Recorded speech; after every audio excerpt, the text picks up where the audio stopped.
Bienvenue sur Africa 24 dans cette nouvelle édition du Non-Stop Info au sommaire de l'actualité. Dans le cadre de son programme d'urgence de 100 jours, le président Félix Tshisekedi était ce mardi 23 avril à Kisangani, dans la troisième ville de la République démocratique du Congo. Le chef de l'État a inauguré le pont Lubuntu, long de 30 mètres. Le Kenya est en quête de financement pour son projet d'infrastructure ferroviaire. Le pays espère une aide de 3,6 milliards de dollars de la Chine, une enveloppe qui risque toutefois de peser sur la dette publique du pays. Et puis les journalistes de la santé au Cameroun engagés contre la propagation des infections sexuellement transmissibles chez les jeunes. Des journées de sensibilisation sont organisées à Yaoundé pour mieux outiller les élèves. En République démocratique du Congo, le président Félix Tshisekedi poursuit sa tournée des provinces. Ce mardi 23 avril, le chef de l'État était à Kisangani, dans la province de la Chopo. Il a inauguré le pont Lubuntu dans le cadre du programme d'urgence de 100 jours. Reportage de notre correspondant Jacques Mboka, commenté par Viviane Baoken.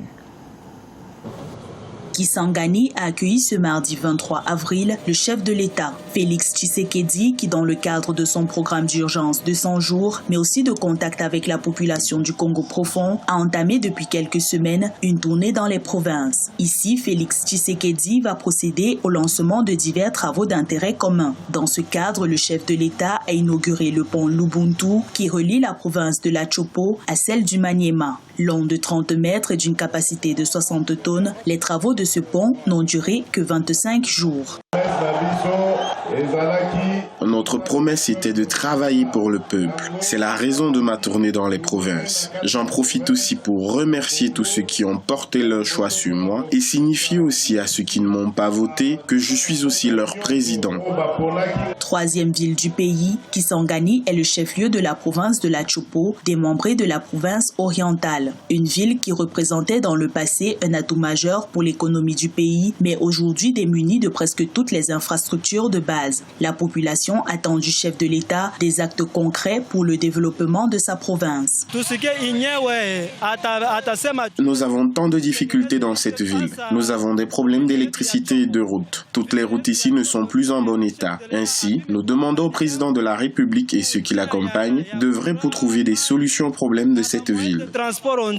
Conscient des attentes de la population, le président de la République, qui revient dans cette ville après son passage en décembre 2018 lors de la campagne électorale, a soutenu devant la population de cette partie du pays que son gouvernement, dont la publication sera annoncée dans les jours qui viennent, va s'atteler à trouver des solutions rapides aux maux qui rongent cette entité territoriale. Vaste opération anticorruption en Algérie, engagée après la chute d'Abdelaziz Bouteflika. L'enquête a permis l'arrestation et le limogeage de plusieurs hommes d'affaires réputés proches de l'ex-chef d'État algérien. Toutefois, les manifestants poursuivent toujours leur offensive et continuent à réclamer le départ de l'ensemble du système. Corinne Kamdem. En Algérie, la chasse aux sorcières contre les oligarques algériens se poursuit. Après le milliardaire Issa Rebrab et les frères Kouninef, ce mardi 23 avril, le président par intérim Abdelkader Ben Salah a démis de ses fonctions le président de la compagnie pétrolière Sonatrach, Abdelmoumen Ould Kadour. Il y a des figures emblématiques. Ce qu'on doit savoir, la Sonatrach, c'est la vache à lait du pouvoir politique algérien. C'est un État dans l'État, c'est le cœur de cet argent visible et invisible, et donc c'est vraiment un symbole. Et donc c'est normal que le responsable de Sonatrach soit écarté, ou en tout cas traité de cette manière-là. Ça fait partie du système. Et ceux qui connaissent l'Algérie savent ce que c'est la Sonatrach, et c'est symbolique dans l'imaginaire algérien. Pour le remplacer, le président par intérim a nommé le directeur de la production et de l'exploration de Sonatrach, Rachid Hachichi, au poste de PDG de la société. L'actuel chef du gouvernement n'a donné aucune explication quant au limogeage de M. Kadour. Pour certains analystes, cette décision aura un rapport direct avec les relations étroites que ce dernier entretenait avec l'ancien président Abdelaziz Bouteflika, qu'il avait nommé à la tête de la Sonatrach en mars 2017. Aujourd'hui, petit à petit, les têtes tombent parce que en fait, il y a des symboles qui incarnent la dérive d'un système. Et donc, ça va être prioritairement ciblé au départ. Les différents limogeages sont en effet considérés comme un moyen d'apaiser les Algériens en semblant s'éloigner de l'établissement de Bouteflika. La nouvelle direction par intérim souhaite faire une déclaration concernant son engagement déclaré à assurer une transition démocratique réussie. Le verdict est tombé mardi 23 avril. L'ex-ministre de l'économie du Bénin, Komi Kouché, ne sera pas extradé. La justice espagnole a rejeté la demande introduite par le gouvernement de son pays. Et quelles ont été les raisons qui ont motivé cette décision? Élément de réponse avec Sharon Camara. La justice espagnole a tranché. L'ancien ministre béninois des Finances, Komi Kouché, ne sera pas extradé vers le Bénin, comme le réclame la justice de son pays. Selon la justice espagnole, les éléments justificatifs de la demande d'extradition formulée par l'État béninois ne sont constitutifs d'aucune infraction pénale. Les juges espagnols estiment également que les motifs évoqués dans le dossier sont purement politiques et non juridiques. Selon les juges espagnols, les éléments du dossier ne permettent pas de retenir une infraction à la loi pénale.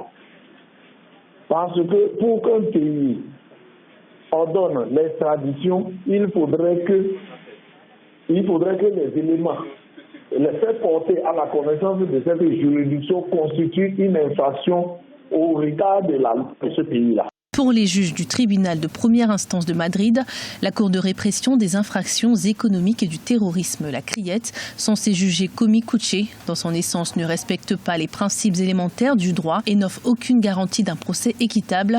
Le verdict rendu par la justice espagnole ne laisse par ailleurs aucune possibilité au gouvernement béninois de faire appel de la décision.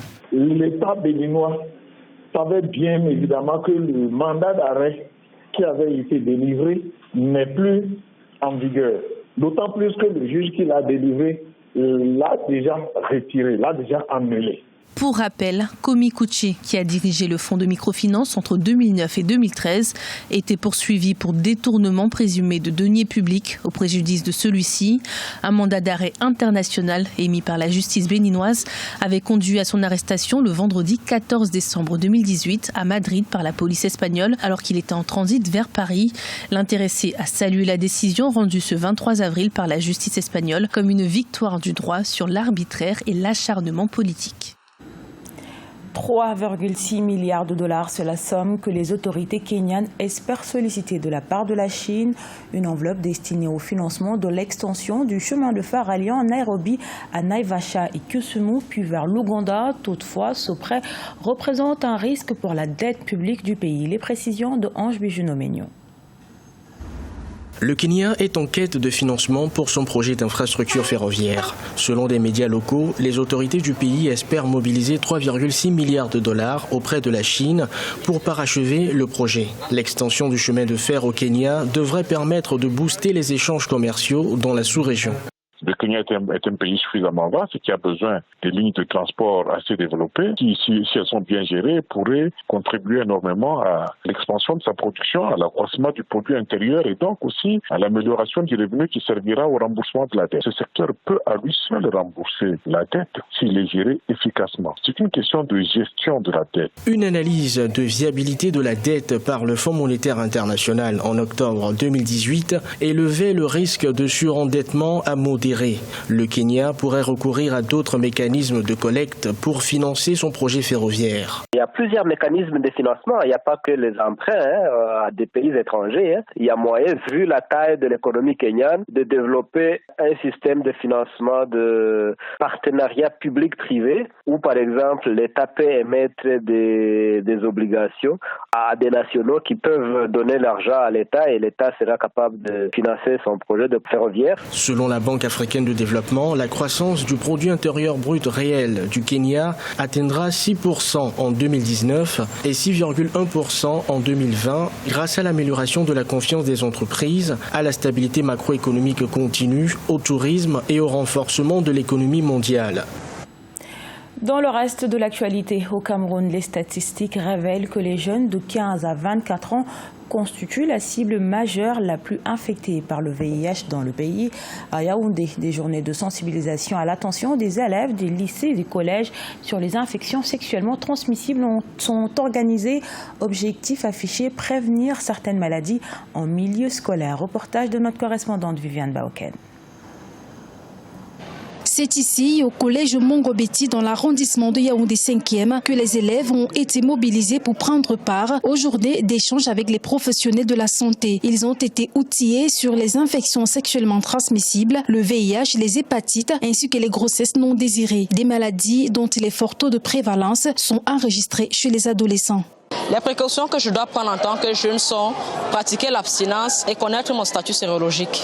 Et si on voit qu'on ne peut pas pratiquer l'abstinence, on peut soit avoir un seul partenaire ou surtout être fidèle, un peu ça. Et utiliser les préservatifs, c'est important. Selon les statistiques, les jeunes de 15 à 24 ans constituent la cible majeure, la plus infectée par le VIH au Cameroun. D'où l'urgence pour les professionnels de la santé de mettre en place des plateformes de discussion et d'échange avec cette couche exposée. Ce sont des jeunes en milieu scolaire, donc ils avaient déjà un minimum d'informations, mais il y avait aussi certains qui avaient des informations totalement erronées. Il y a par exemple une élève qui nous a fait comprendre que le paludisme était une infection sexuellement transmissible. Donc nous pensons donc qu'ils avaient des informations, mais il était bon de les apporter une bonne information. Ils ont été suffisamment participatifs, ils ont posé beaucoup de questions. D'ailleurs, même au moment où on a décidé de clôturer notre échange, il y avait encore des questions. Le Comité national de lutte contre le sida, l'ONG Femmes Santé, sont les partenaires techniques de ces journées d'échange. Ils se déploient dans les lycées et collèges du Cameroun pour bâtir des établissements sans IST, VIH et les hépatites. Ce journal a été réalisé par l'ensemble de la rédaction. Merci pour votre fidélité. Retrouvez dans un instant une nouvelle édition de l'actualité sur Africa 24.